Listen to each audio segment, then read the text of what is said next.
నమస్తే అందరికీ. చిన్న విషయం, అభిమానం అంటే ఏంది? అభిమానం అంటే ఏంది అంటే ఇప్పుడు చూడండి, ఫర్ ఎగ్జాంపుల్ గజన్మోహన్ రెడ్డి అని ఉన్నాడు. ఆయన్ని అభిమానించే వ్యక్తులు ఉన్నారు. అన్న మీరు ఎవరినైనా తిట్టుకోవచ్చు. ఇప్పుడు నన్ను పొగిడినట్టు కూడా మీరు పొగడొచ్చు, నో ప్రాబ్లం. అదేవిధంగా తెలంగాణ రాష్ట్రంలో కేసీఆర్ కొడుకు కేటీఆర్, ఇప్పుడు వాళ్ళ అక్క కూడా అనేది, అమ్మాయి పేరు ఏంది, కవిత కూడా లిక్కర్ స్కామ్లో ఉంది, జైల్లో వచ్చింది. మీ కంటి ముందు కనిపించేవి మీరు గుడ్డి నా కొడుకులైతే కనిపించవు. కళ్ళు ఉన్నాయి కదన్నా, కళ్ళు ఉన్నాయి కదా, మనం చెప్పింది కాదు కదా.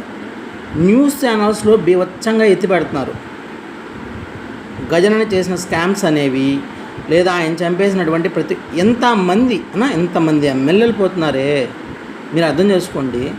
కూటమి వాళ్ళు మంచోళ్ళు కాబట్టి సరిపోయా. అదే గజనన్న లాంటి మైండ్ కానీ ఉంటే వాళ్ళు ఎవరికైనా ఒక్కరికున్నా చాలు.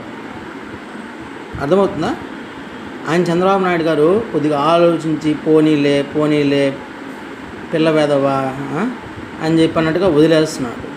గట్టిగా ఆయన పట్టించుకుంటే, అసలు గట్టిగా పట్టించుకోవాల్సింది మీరు కదరా, ప్రజలు కదరా. వెర్రి పుష్పాలు నాకు అర్థం కావట్లేదు. కేటీఆర్ ఫోన్ ట్రాప్ చేసి అనేక మంది హీరోయిన్ల జీవితాలు నాశనం చేసేసినాడు. అది మీకు తెలిసి కూడా మీరు ఇంకా ఓడిని నాకుతున్నారంటే మీరు ఎటువంటి గజ్జినా కొడుకులా అని ఆలోచిస్తున్నాను. నేను అనేది, ఇప్పుడు వాళ్ళతో పోయా, ఒకవేళ మీ కూతురే లేకపోతే మీ భార్యే అందంగా ఉంటుంది, మీ ఫోన్లు ట్రాప్ చేస్తే ఎలా ఉంటుంది ఆలోచించండి.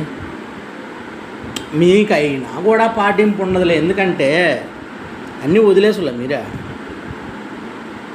వాళ్ళు ఇచ్చే ₹6 తీసుకొని ముందు తాగబల్లే, దానికోసం కదా వాడు గొద్దానికి తిరిగేదే. ఎవరు గొద్దానికైనా కూడా మీ రాష్ట్రము, మీ చుట్టుపక్కల ఉండే వాళ్ళు బాగుపడేదానికి ఆలోచన ఉంటాయి కదా మీకు. మీ రాష్ట్రం బాగుపడాలి, దేశం బాగుపడాలి అనే యోచన ఉంటే కదా. కనీసం మీరు చదువుకుంటే కదా, మీకు సంస్కారం ఉంటే కదా. ఇవన్నీ మనకు లేవు కాబట్టి మురికి గుద్దలో పీతి రోడ్లలో దుల్లాడుతున్నారు మీరు. ఆ విధంగా కనిపిస్తున్నాయి కదరా. ఒక ఛానల్ కాదు, 100 ఛానల్స్ ముత్తుకున్నాయి కదా.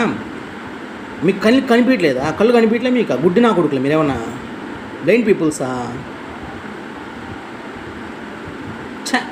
వేస్ట్ నా కొడుకులే.